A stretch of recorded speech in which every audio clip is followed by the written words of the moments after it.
Sensitivity is intelligence. With grace and skill, you have abundance. Welcome to the Psychic Hour. Host Kelly Brickel is a psychic medium healer, numerologist, and teacher. Her passions are learning about the soul and energy. Whether it's through spirit, emotion, or vibrational numbers, there's always a pathway of information waiting to help. Now, here is your host of the Psychic Hour, Kelly Brickel.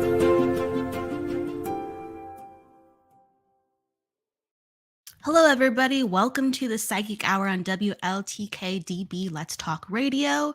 And we have Mark Anthony on today as a guest. It's a wonderful day, and we're going to be diving into learning about his life, his books. He's written 3 books. And wow, just so many things that he's accomplished in his career. So if you are looking to learn more about how to expand on your journey and you wanted a look into someone's life that has really applied a lot of mastery in theirs, this is a place to do it. We're going to be talking about all things energy. And if you want to ask a question, this is, the fun part of our show. If you want to ask a question with our guest about their life, what we're talking about, towards the middle end of the show, we start to take questions if you want to interact. So pop them down if you have them early or when we're talking to as well. Hello, Kevin. Hello, Angela. Hello, Jennifer. Nice to see everyone coming on in. And so the topic of the day really is going to be about faith. I think it's a really interesting topic because faith is really something we can't entirely perceive. We just have to put our hearts on the line. We have to put our expectations on pause. It's somewhat of an idea in our mind, granted, but really we say, hey, I'm looking to do this in my life. I would like to do this in my life. Or please, can I have help with this? There's a million things that faith can be applied to. And we have to suspend our belief of what is going to arrive around the corner because we don't know. And a beautiful thing that goes with faith, sometimes, not always, is time. Sometimes our faith can lead us right around the corner and it's just like a lightning bolt and we're like, whoa, okay, thank you, I'm so glad I trusted. And other times it does take time, and those are the things I find that sometimes we have to grow into, those lessons, because sometimes we just need help and it's just like, please, I need help. And that faith showcases itself in that moment. Whether, let's say you have a stomach ache before an event and you're just like, please, I need help with the stomach ache. And all of a sudden it eases right before you go on stage. Or all of a sudden there's like a last minute canceling and you need more than one person to get the job done. And all of a sudden a person comes around the corner. Or let's say you're taking a test, and you need a pencil and you can't find one anywhere. It's just something like really small like that. And all of a sudden you look on the floor as you're getting from A to B and you pick up the pencil on your way to, like, say, class if you're a student, right? Because you don't have one in your bag. It could be the little things in life that you thought about when you were a kid or when you're an adult, or something that just happened today or this week, of something that just got you through. So have a little faith. I think that George Michael song, right? That was playing in my head today before I went on. And the interesting thing about faith is sometimes it does need that element of time. And so let's spiral back into that. And it can feel kind of like that too, like you're spiraling in your life and you're like, I hope that this will work. I hope that this will get traction and get off the ground. And the lessons are really embedded in this time because we come to life and we do have to walk, our path in a way that we grow. And in order to grow, there are these obstacles, there are these complex elements where we're supposed to scratch our head. We're supposed to rather get emotional because it brings out the understanding with how to work with our energy. It brings out the understanding with how to work with other people's energy. It brings out the understanding to work with life's energy. And if we had it so easy, we would just maneuver and just not even think about it and just keep going. But when we are stopped, when we are strained or worried, it gives us an opportunity to dig deep, and it gives us an opportunity to look in places that we might not ever looked at within a situation or ourselves, and we go, wow, I didn't know I was capable of that. Wow, I I never thought to look at life like that. I didn't know that was in me. And those things a lot of time take an element where we have to sit within ourselves to cultivate that. Also, sometimes help with the way that it arrives, it's not just an immediate help, as you know. What if the perfect person for you that you were looking to, let's say, date, marry, or that job was just a month around the corner? That's time. That could be really quick to some people and that could be eons to other people. But that's an element of time where it's like, hey, just have faith. It's coming. And what about you? If you can remember the last time you had to wait for, let's say, your saving grace with a person or a situation, what about you, strained and worried? Was it, if you can think about it right now, was it the matter of fact that your faith was hit? You're like, I don't know if this is ever going to happen. I don't know if I'm supposed to do this. I don't know if, you know, I even am excited about waking up today. There's all these just massive emotions that come forth. And within our faith, it's usually because there's an element of ourselves that believes so strongly that this is possible, so strongly that this is a possibility in our truest forms of ourselves. It's not just the things that we want, it's the things that we need, it's the things that we've put so much time and energy into, it's the things that make us come alive that we are hoping for and praying for within our faith. So, I encourage you to, whether it's revisiting it with a moment today or just a passing thought now, I encourage you to put yourself in the place of the last time you had to struggle with your faith. And it will bring up certain things within yourself of understanding of, wow, I really had to overcome this or I had to overcome that in order to progress forward, because we're all progressing forward.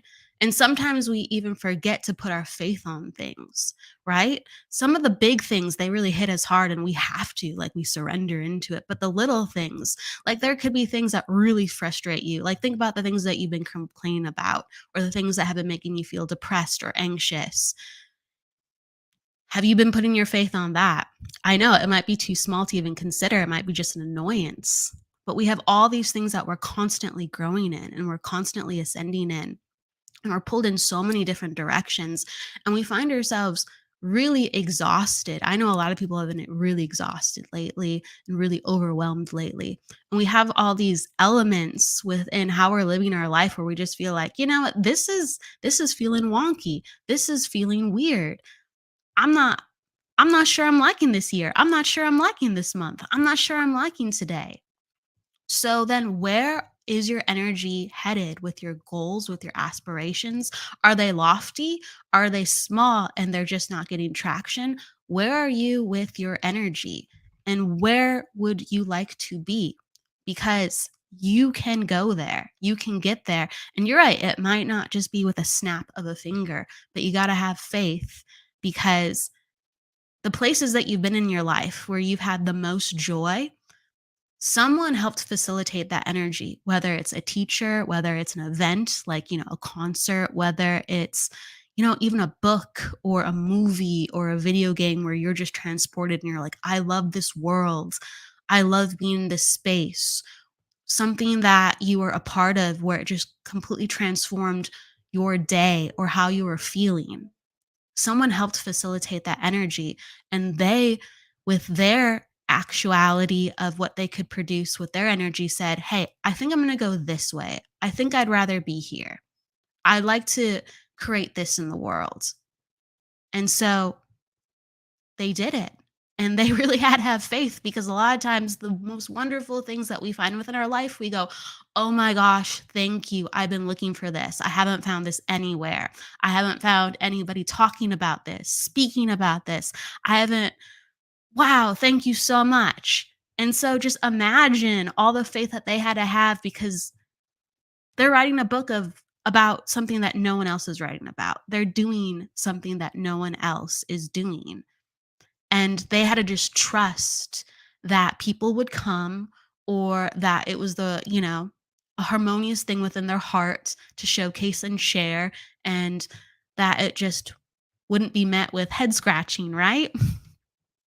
And so, regardless of what you're feeling and doing, just go back to the times within your life where you've overcome, or that you know that no matter how bad things got or how much it hurt, that things kept moving, things kept going, and your energy started changing. And yes, it didn't take away all the elements of the struggle, but it took away the elements of the confusion at certain points in your life to get from A to B. Really, a way was found, and it was, you could say, bigger than yourself, or you met the moment and you really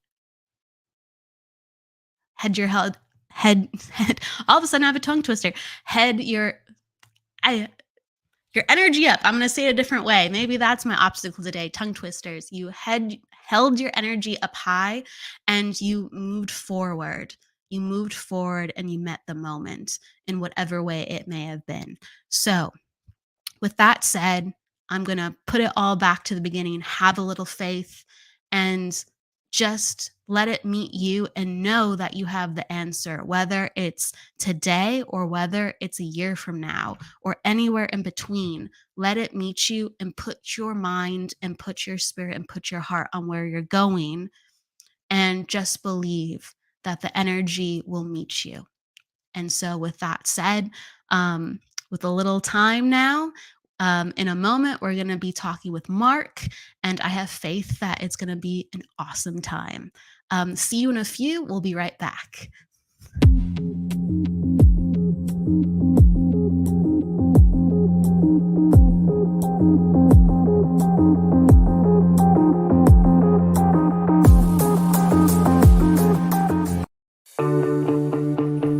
Looking for a holistic solution? Look no further than LimestreetWellness.com. Lime Street Wellness is a full-service Reiki therapy center offering in-person and distant Reiki sessions. Additionally, Lime Street Wellness is committed to helping clients co-create healthier outcomes with hypnosis, QHHT, and intuitive advice. Lime Street Wellness is committed to helping all that are seeking to co-create better health, peace of mind, and greater freedom. Reiki Master Kevin Mackey uses energy medicine, hypnosis, mindfulness, and intuitive guidance to assist in uncovering, understanding, and removing any blocks or energy cords or mental mindsets that may be intruding and causing needless suffering. Visit Lime Street Wellness today at LimestreetWellness.com. That's LimestreetWellness.com.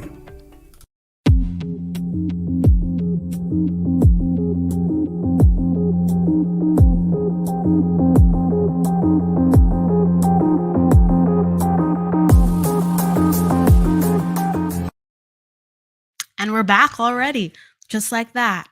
Let's bring in Mark and give him a warm welcome. Hello. Hi, Mark. Hey, Kelly. Thank you for having me on. I really appreciate it. Absolutely happy to have you on. I want to introduce you to everybody. So with that said, Mark Anthony JD, the psychic lawyer and explorer, is a fourth-generation psychic medium. He communicates with spirits. He is an Oxford-educated U.S. attorney licensed to practice law.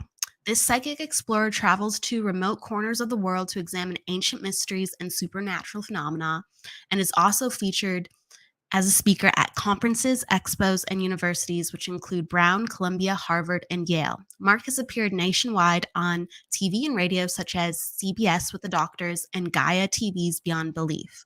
You can catch him on his live stream show where he co-hosts The Psychic and the Doc on the Transformation Network. And Mark as well is an author of 3 best-selling books, Never Letting Go, Evidence of Eternity, and his latest book that we'll be talking about today as well, The Afterlife Frequency. Welcome. Thank you, Kelly. It's great to be here. And I really liked what you said about faith, because faith is very important and it means so many different things to so many people. To me, a life without faith isn't much of a life at all, because faith gives meaning and purpose to human life. That's how I've always looked at it. I think so too. When we learn about our own spirituality and start to experience it, we go, wow, okay, I just can't be the only planner of my life, right? And even if I want things to go a certain way, sometimes they do, but in other cases, it's really bigger than me, and I'm just going to trust the process.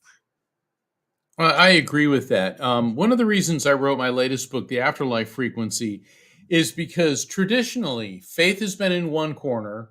Think of a boxing ring, and in this corner we have faith, and in the other corner we have science. And ding ding, and the two are always at odds with each other and diametrically opposed. But the truth is that now that we're in the 21st century, and now that we have the benefit of quantum physics, now physicists are saying that eternal life, the existence of a soul, does not violate the laws of physics.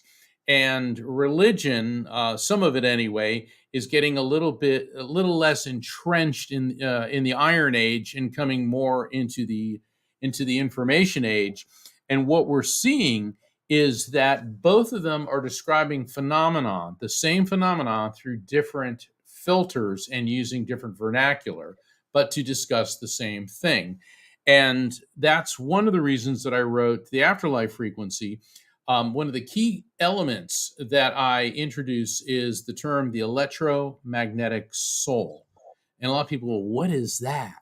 Well, think about since the dawn of history, every great spiritual teacher, now we're talking about faith, okay? Every great leader of faith has taught us that the who and what we are in matters of faith, referred to as the soul, the spirit, in matters of science and psychology, consciousness. The who and what we are pre-exists the body, comes into the body, and lives on after the body dies.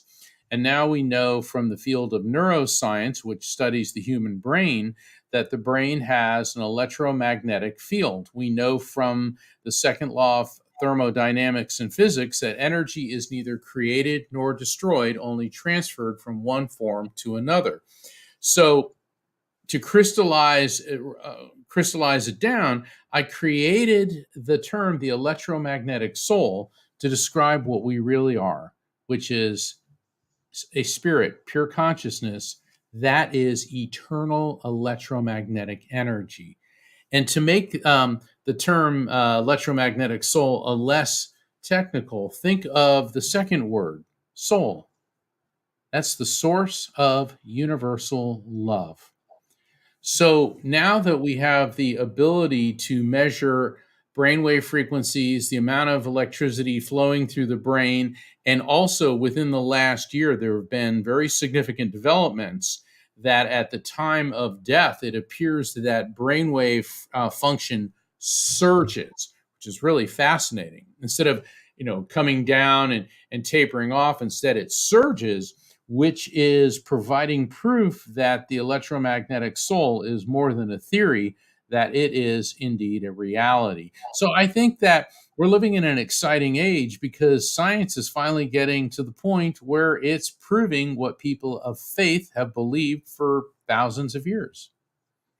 Absolutely. The pieces are coming together, and um, science has even acknowledged we're looking for something so subtle, right? And so they're in the process of trying to continue to do that with like the stuff that's upcoming. But for the electromagnetic soul, because I do love that terminology, because I think it highlights what's cased inside the body, the spirit, the electromagnetic field, the aura. It's something that is frequently interacted with, like from a psychic level, when you are reading people's energy, when you are receiving information. And so what has been, since you've had this understanding and you've actually are starting to teach people about what it means to have an electromagnetic soul, what has been your interaction within your life with feeling people's energy, whether it is their aura or parts of their energy coming towards you to Uh, showcase their life? I'm smiling because this has been a lifelong experience, and you see, being a medium has been part of me since day one. And both my parents, my mother and my father, had these abilities, and it runs in my family. I've tracked it back for at least four generations into the 1890s. So, I'm assuming it goes further than that. It's just that, trying to find anything, before that is very difficult because all the people that know that have long since passed. But my dad was a Navy SEAL and an aerospace engineer. So it's not like he was running around wearing a turban, waving Ouija boards at people. And my mother was a commercial illustrator. She was an artist, in addition to being mom. And so, we were kind of the all American family next door, kind of. It was funny. Every place we lived, they always knew about our house, and we were kind of the strange but kind of cool strange family in the neighborhood. I always said that we were much more Adams family than we were Brady Bunch. But leaving all joking aside, part of being blessed with psychic ability is that it can make you empathic. And to answer your question, being an empath means that you pick up on feelings and emotions of people around you. And that can be a very good thing. But I remember when I first started practicing law, every time I was going to the courthouse, I felt like I didn't feel well. I was irritable. I was nervous. I was afraid. I felt sick to my stomach. And I felt like I was getting close to having a nervous breakdown. And I remember I was talking to my mother about this, and she said, "Mark, you're absorbing everybody's angst." I mean, think about it. Can you think of a place filled with more nervous people than a courthouse? I mean, most of the, yeah. When you go to a courthouse, it usually isn't, gee, I'm having a good day. It's either, you've been arrested, you're suing somebody, you're trying to get a license. It's like there's all sorts of stuff going on there. Yeah, very seldom do you see people that are happy at a courthouse unless they just won their case. And even then, it's there's all sorts of angst involved. And so I was absorbing all this, and my mother was explaining that once you realize that, it's like cut the tethers to other people symbolically and envision that you're surrounded by mirrors which are reflecting that energy away. And once I started doing that, Kelly, then I noticed that nervousness melted away. So for those of you who are listening who find that, some people say, "Oh, I have social anxiety disorder." Well, maybe you don't. Maybe you're very empathic, you're emotionally sensitive, and you're picking up on other people's angst. And so if you envision that you're surrounded by mirrors and reflecting away all of that angst, well, then maybe the social anxiety disorder is also going to go by the wayside. Now, that being said, if you're on medication for social anxiety disorder, I am not telling you to stop taking your medication. Try this technique, see if it works, and then talk to your doctor about weaning you off medication. So neither Kelly nor I are telling anyone to disregard. See, the lawyer in me is coming out. But neither Kelly nor I are telling anyone to disregard the advice of their healthcare professional. What we're saying to you, though, is be more aware of what the cause is of some of these types of social anxiety. And you may discover that you have psychic or empathic gifts that haven't been focused or refined yet. And until you get a handle on it, these are some of the side effects. Yeah, learn about and it's important, to distinguish exactly, Mark, because, health is such a fine line. Um, it's important to learn about yourself because you might just be picking up on things that you've just not known you've been picking up. And when you think about it, so, the electromagnetic soul, think about all the electricity in a courtroom, right? It's like a storm. Yes. It's like a storm. It's like a tornado. You go into a courtroom. There's all sorts of coercive elements going on there, and there's some very high energy personalities. And then, of course, you got the judge. I remember having a juvenile client that went in front of the judge and said it was like she goes, "I felt like I was Dorothy going for the Wizard of Oz with a and I was laughing because it's like, oh, the way she put it, it really made sense. It's a very terrifying experience That makes sense. for people. Yeah. That makes sense. And you're just describing like the big personalities, right? And the coercion. That's think about all the magnetism in that room, electromagnetic beings we are.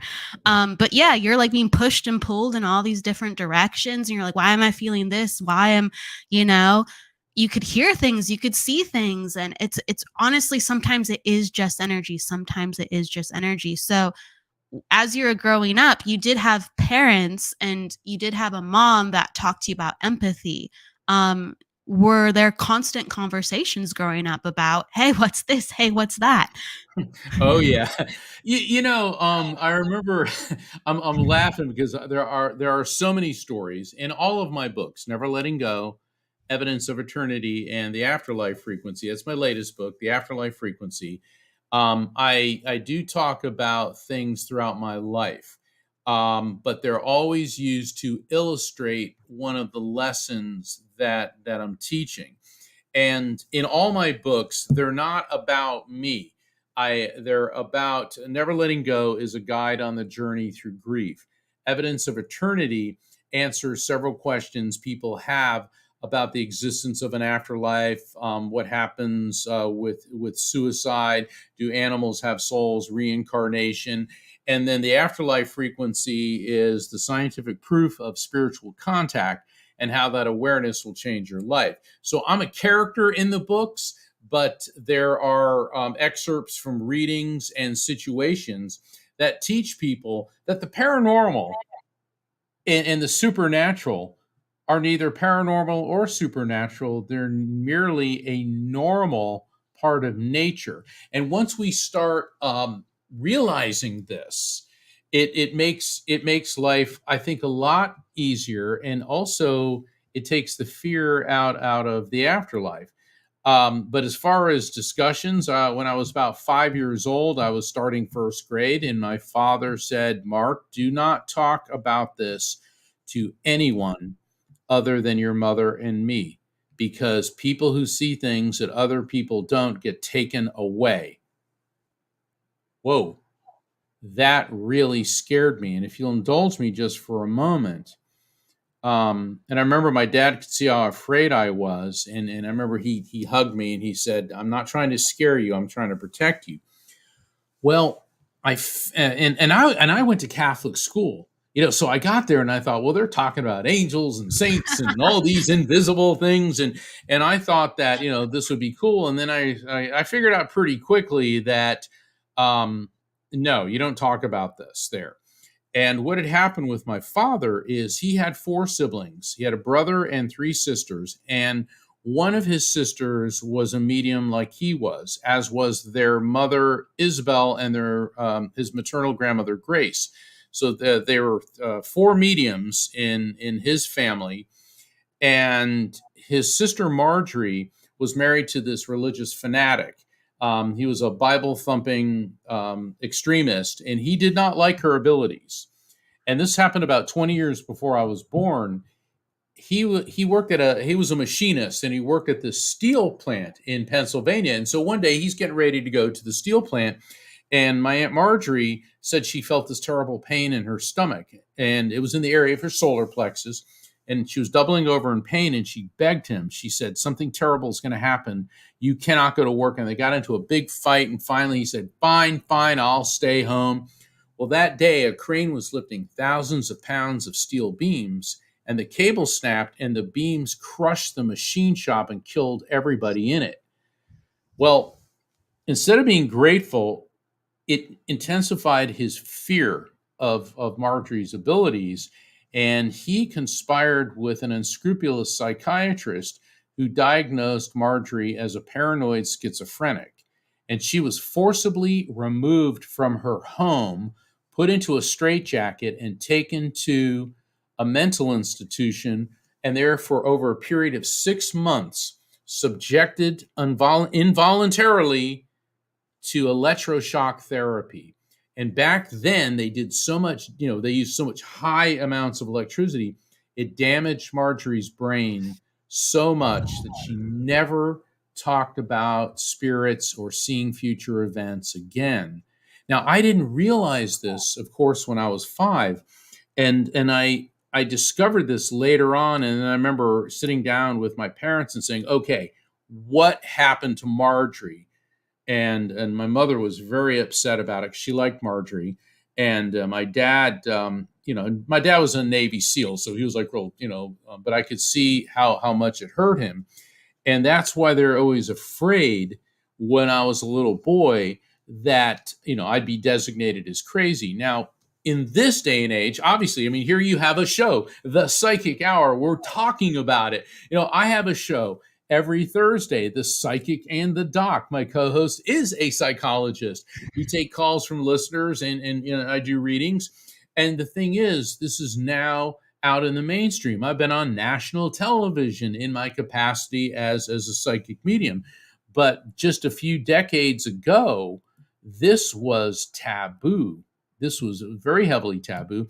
And the sad part is, Kelly, in parts of the world, the Middle East, in certain countries like Iran and Saudi Arabia, and I would assume definitely Afghanistan, people who have abilities like we do are put to death. So just because we're in the 21st century, it certainly doesn't mean that these fear-based, antiquated belief systems still do not wield tremendous amounts of fear over people. And that's why I like to teach that faith and science are not mutually exclusive, because when you begin to understand these phenomenon, there is a scientific explanation for everything, including matters of faith. My dad was a NASA engineer. And so when I was 8 years old, he was my hero because Dad worked with astronauts and spaceships. For an 8-year-old, that was like, and Yeah. yeah. And one night Dad and I were looking at the stars and we were talking about the space program. And he said, "There's no such thing as a mystery, Mark. There are only questions for which we do not yet have the answer. And if enough research, dedication, and focus goes into anything, you're going to find an answer, and it will be based on science." He said, "We may not have the technology yet to figure it out, but eventually we will." And Kelly, that stuck with me my entire life. And that is one of the main motivating influences in writing the Afterlife Frequency, was to explain not just mediumship, what you and I do communicating with spirits, but all the different forms of spirit communication: mediumship, near-death experiences, shared death experiences, deathbed visions, out-of-body experiences, people who aren't mediums who have visitations, whether it's in a dream or they feel something or they see a particular like bird or flower or whatever, and they immediately think of a loved one who's passed. There is a reason all of these things happen. So it's time that all of this be pulled out of the shadows and into the light of understanding. Absolutely. So I know growing up, you've had both sides to you, as becoming a lawyer and having a background with having understanding about energy and more so your emotions than the average person. When diving into this book, The Afterlife Frequency, and putting both together, how long did it take you to compile all that research? I know you're familiar with some of, what it takes to put together research, portfolio paper, but how long? Because that's a lot of stuff. Like, it's the old stuff, it's the new stuff that is just coming out too as well. This particular book took me approximately 5 years to write. And the reason for that is I was doing the research plus compiling the stories, because the book is filled with examples from readings. And also, there was some pretty heavy duty things going on in my life at the time. My father was dying of cancer.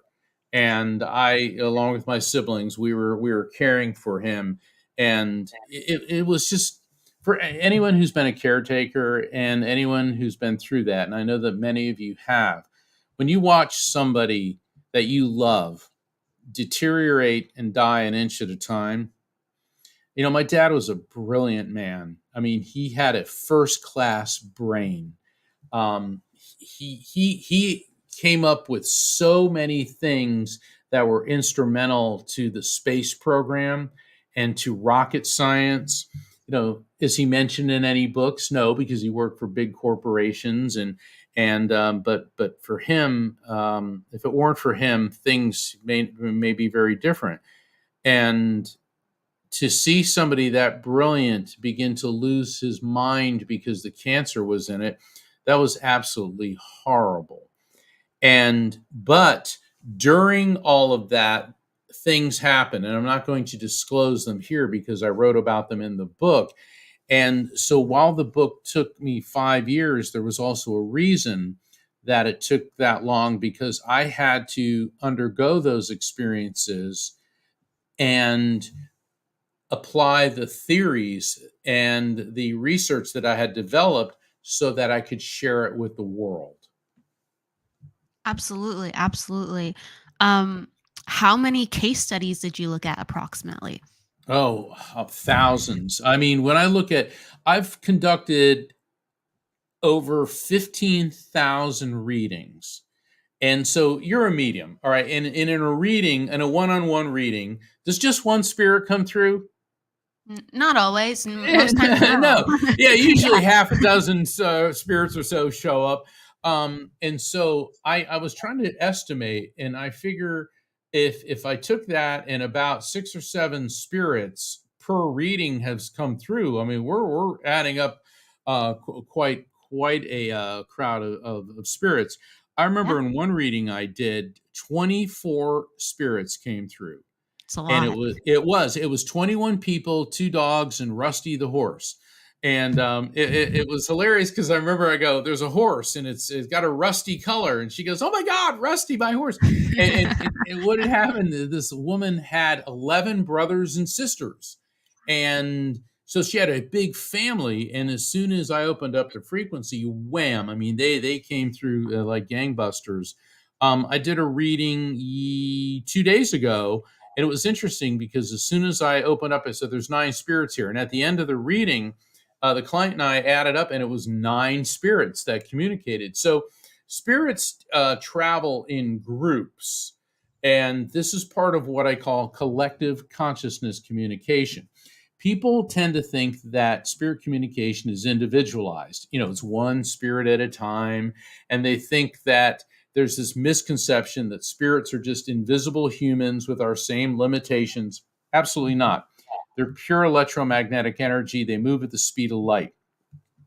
Think of our electromagnetic soul as a drop of water. And when we physically die, the brain did not create your soul. It merely hosts it like a computer hard drive hosts programs.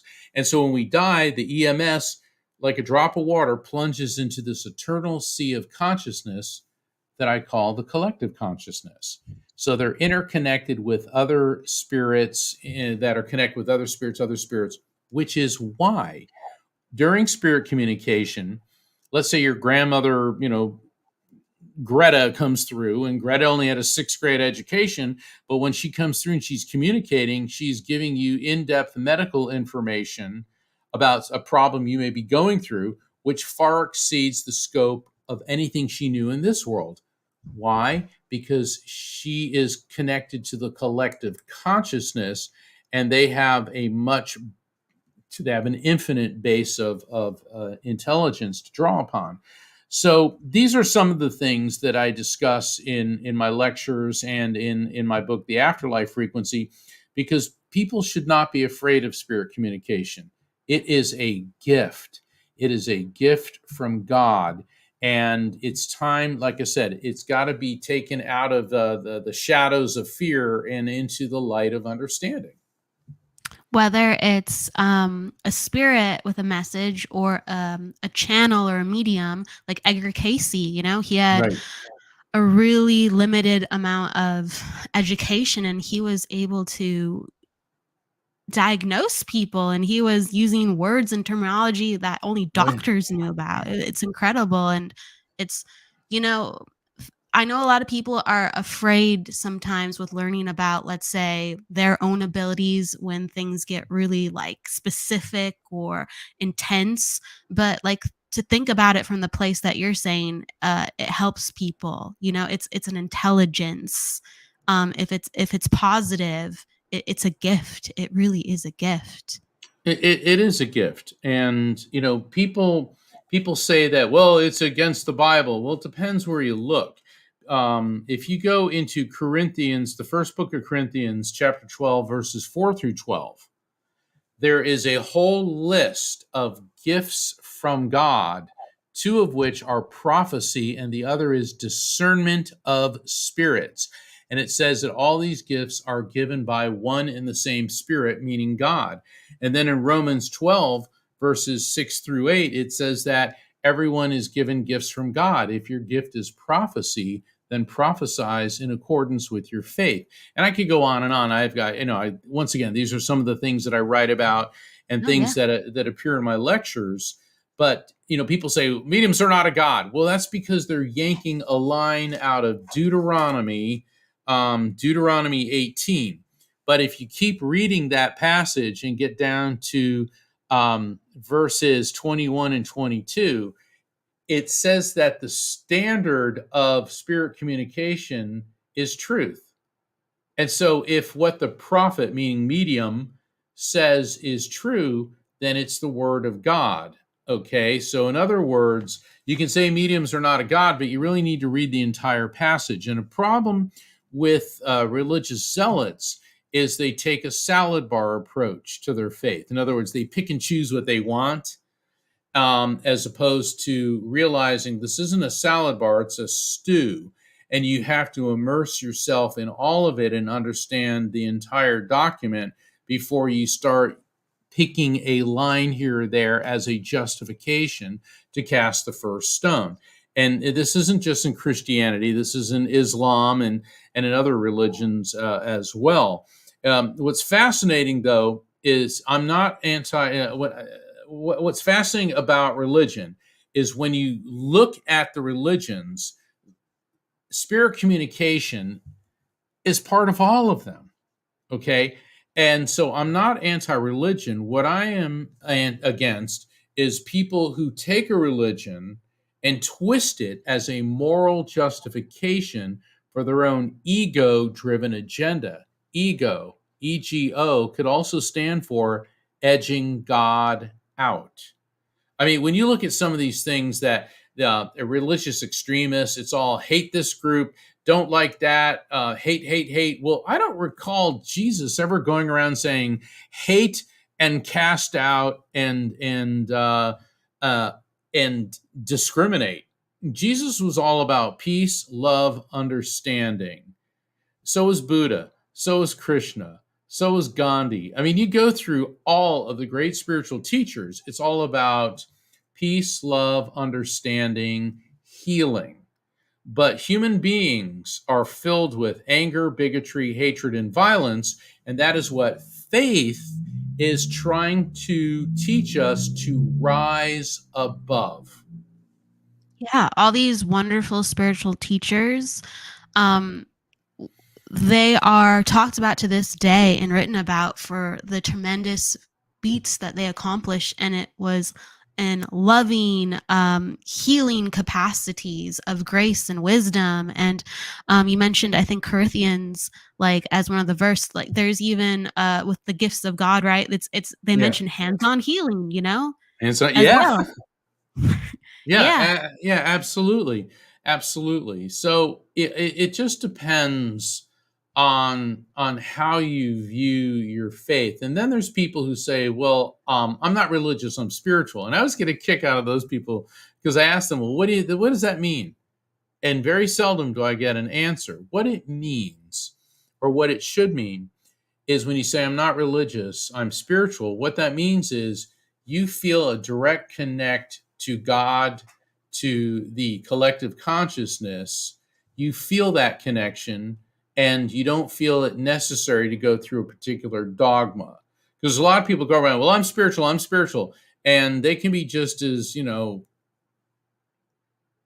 evangelical as religious people. And so just because you say I'm spiritual, I'm not religious, you got to realize being spiritual is being free of all that angst. And with messages from spirits, with messages from the collective consciousness, they're all about peace, love, healing, protection. They're never involving anger, bigotry, hatred, or violence. And that's how you can tell the difference between a genuine message from God, from spirits, because it's all positive. If you think you're getting a message saying, fly this plane into a building because you don't like American foreign policy, yeah, that's not from God. All right, that's coming from the human ego. I think any connection I've had with the other side and spirits, none of it has been, coming forth with a negative message. The most negative thing I can even conceptualize, and this is not negative, this is just an experience, is just feeling the feelings that they felt while they were here, with the things that they were going through, whether it was something they couldn't figure out, so they took it out on others, or let's say things like depression or the thoughts they thought, that stuff can be very heavy, but that's not the message. That's like part of the evidence of knowing what their life was like. Exactly. And so, yeah, the actual things coming forth are very progressive and very helpful, and people, receive them. So they go, oh, you know what I mean? It's like, what in your experience, how do you find that spirits come forth, and what do they share with you? Oh, that's an entire hour show in and of It is. itself. It Condensed. depends. It depends on, yeah, it depends on the reading. If someone's suffering with grief, the spirits will come through the person that my client is grieving, will come through to bring them messages of love and healing and resolution. And there have been other readings where spirits have talked about world events. They've talked about the pandemic. They've talked about reincarnation. They've talked about technical concepts that I had to research later on, and it had to do with quantum physics. So since we're dealing with an infinite intelligence, the possibilities of what they will talk about are endless. Yeah, absolutely. Absolutely. Do you find yourself reading people's lives to with their energy who are living as well? So like, like a typical mediumship reading is like bringing in loved ones in spirit, and then like a psychic reading sometimes is just reading somebody's life, whether where they've been or where they're going. That's not something that I hold myself out that I do. I prefer to communicate with the spirits. However, spirits very well may bring up those things. Because yes, I can read people's auras and I can pick up things about them, but my forte in my gift is the spirit communication. But many times spirits will bring up, like, I get a lot of medical information from spirits, and healing is a gift from God. And I've done so many readings where I'll say, all right, this is a condition, and the people say, no, I don't have that. And I said, well, you really need to get it checked. And then I'll get an email or a phone call saying, oh my God, we went to the doctor and they said, how did you know that we should screen for this? So that I think is one of the most empowering and healing things, are messages about medical conditions. And so once again, I tell people, look, I'm not a doctor. So if an issue comes up, I always tell people that you need to get it checked and always follow the advice of your doctor. And it was fascinating because I was at a large public venue, And this gentleman came up to me with his wife and he said, "Thank you for saving my life." And I said, "What do you mean?" He goes, "A year ago, you were here and you did a reading on my wife and I was with her. And you said the spirits told me to get my heart checked right away." And I was like, "Oh, I don't believe this stuff." And my wife made me go to the doctor, and the doctor said, "Oh, dear God, you're on the verge of a major heart attack." And he said, "We had no idea." Now, I can't look at somebody and go, "Oh, well, you look like you're going to have a heart attack." But spirits can scan your electromagnetic energy in your body, and they see where there's anomalies and blockages, and they transmit that information to me, which I share with the client. And I think that that is an amazingly healing gift from the other side. Absolutely. Do you see things that spirit gives you, or hear things, or like feel? How does it come in most often for you? I see, hear, smell, taste, know. Somebody asked me, "What are the clairs?" All of them.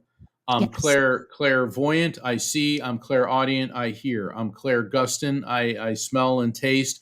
I'm clairsavant. I know. So I get all of that, and they'll come through, and I'll start getting information, and I'll be describing it to people, and I describe how in the Afterlife Frequency, how to attend a reading with a medium, how to prepare yourself so that you get the maximum benefit out of it. Because a lot of people sit there and say no, no, no, no, no to everything. And I call that the no, no, no syndrome. And it creates a block. It's like in Star Trek and Star Wars, when they raise deflector shields, you're deflecting it away. Lower those shields. Instead of saying no, no, no, say I'm not sure, let me think about it, or I don't know just yet. Like, I was doing a reading for this lady, and her mother spirit came through and said, started talking about the 7-year-old boy connected to her. And she goes, "Well, I don't have any kids, but I have a 7-year-old nephew, and I'm very close to him. It's my sister's son." I said, "Well, something about his eyes. He needs to get his eyes checked." She goes, "Well, that's weird, because my sister said he was complaining about headaches and things being kind of blurry." And I said, "Well, you got to get him to the eye doctor. That's what your mom's spirit is telling us." And she's now playing me a song, "Tutti Frutti, all Rudy, Tutti Frutti." And I'm singing "Tutti Frutti, all Rudy" by Little Richard. And the client said, "Well, that makes no sense to me at all." She goes, "Yeah, I know about the song. I'm not a fan of Little Richard. Doesn't make any sense to me at all." I said, "Well, that's what I'm getting." So a month later, Kelly, I get an email from this woman, and she said, "Mark, this is so strange." And I'm like, "Okay, welcome to my world."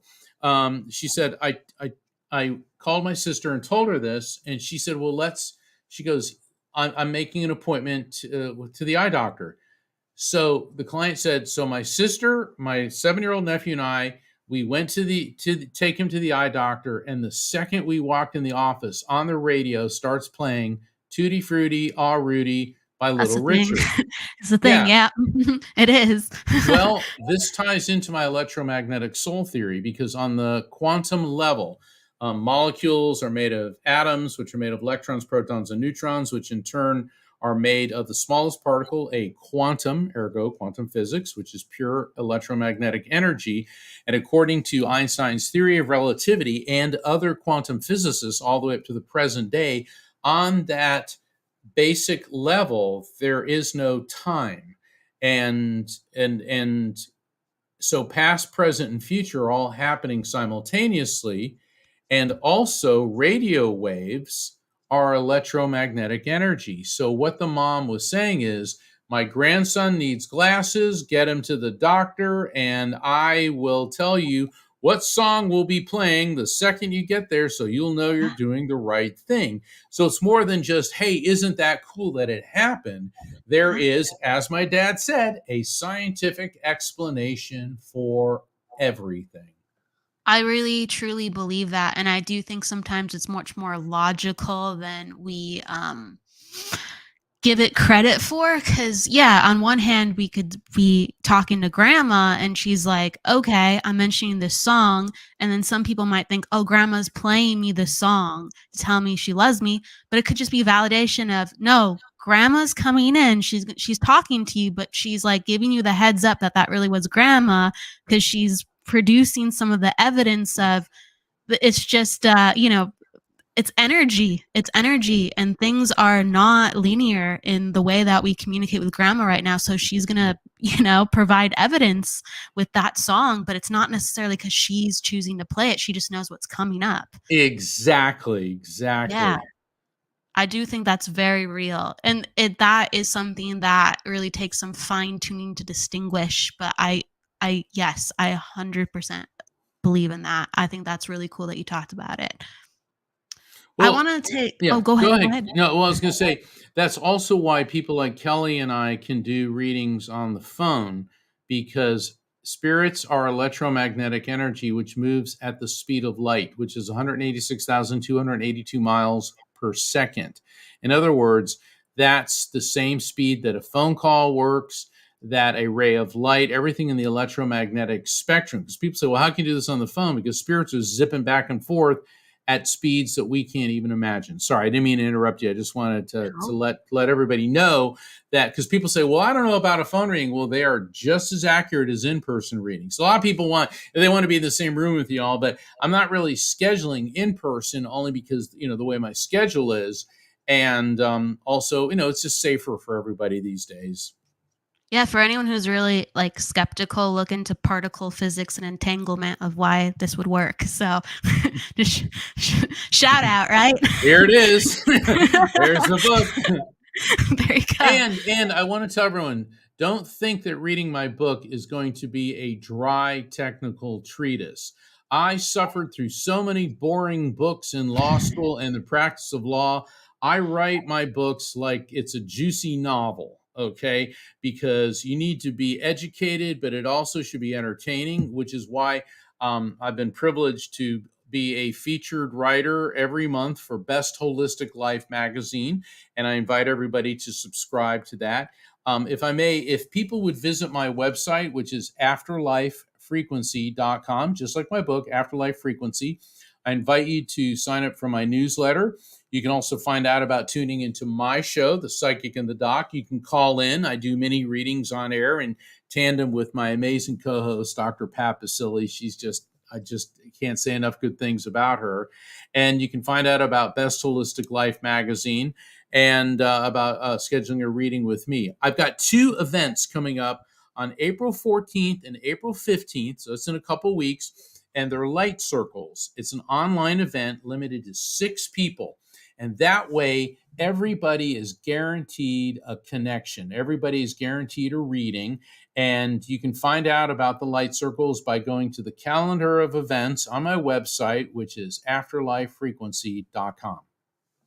Absolutely. Yeah. There's many places to find Mark. So reach out and pick what, resonates with you, whether it's his book, the classes, and you have many more things coming up within the year, I'm sure, with speaking events as well. So that's just a taste of it. So he has a lot always going on. I want to take some questions too. So let's see. There was one at the top. Someone was saying that they use the mirror technique that you mentioned, and they wrap themselves in light. They also take 2 showers a day to cleanse out everyone else's energy. So if they don't, they feel off, like sad, anxious, and angry. Sometimes without that maintenance. Do you recommend anything else? Well, let me talk about the shower. I'm glad they brought that up. You know how in the Bible where Jesus washes people's feet, and you see in the Catholic Church, the Pope will wash people's feet. Well, this is more than just, let's clean our feet. The energetic field around us, a light bulb, you look at the lights behind me and they're glowing. Okay.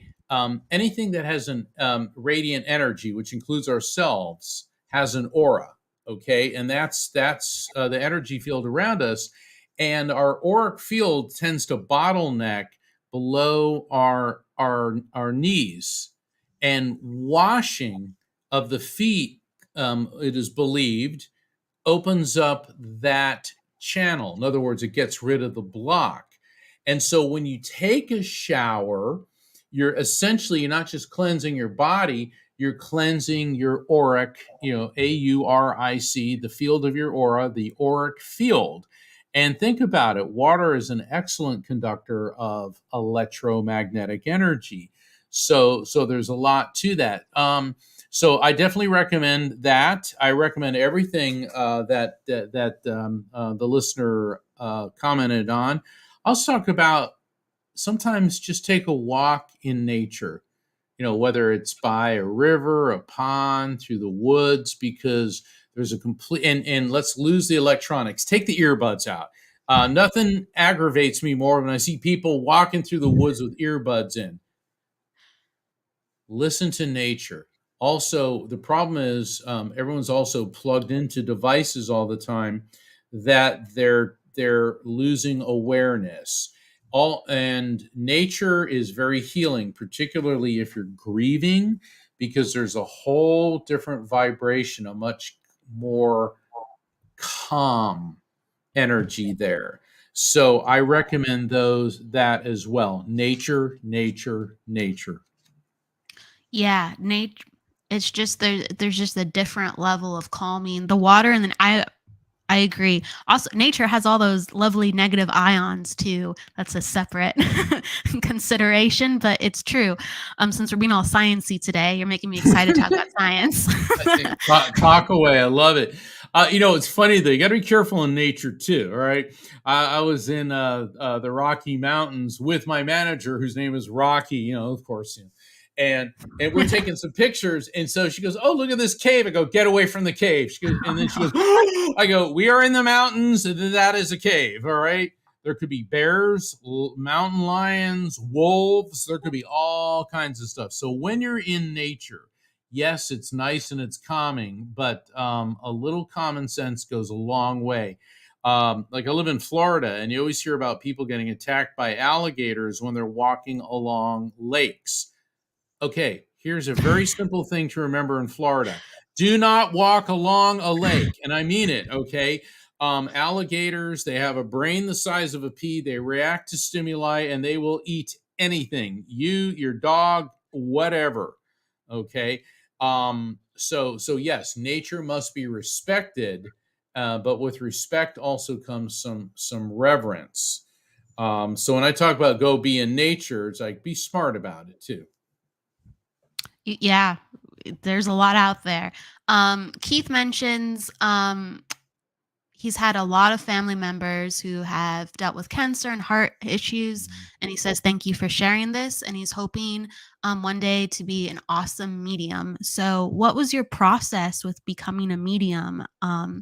You don't have to mention, that's a whole show too, but like one thing that encouraged you on your path. What was kind of being born with me. It came prepackaged, and my mediumship journey, it would take way too long. But there came a point in my life where it was made very clear to me that I needed to be thankful for my time in the practice of law, but move on to this. So suffice it to say, it was a calling. A true calling. A A lot true of people calling. are really resonating with the things that you are saying. So there's a lot of just like yeses and so trues out there. That's what a lot of that's coming in. Someone was talking about how one of their undergrad degrees is in physics. So fascinating. I always knew that science would explain spirituality one day.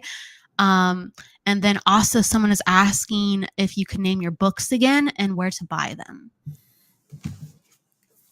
Go to afterlifefrequency.com, and there's a section there where you can buy them. It'll give you the hyperlink through Amazon. All of my books, I'm not a self-published author. I have real publishers, and I don't mean that in a negative way, but what that means is my books are available at all fine bookstores. They're available through Amazon. And if you go to my website, afterlifefrequency.com, and my books are Never Letting Go, Evidence of Eternity, and The Afterlife Frequency. Absolutely, absolutely. Yeah, Mark has been around for a while, and speaking of, I want to ask too, what are some of the conferences that you have coming up later in the year? I'm going to be speaking at Spiritual Awakenings International. I believe that's June 10th.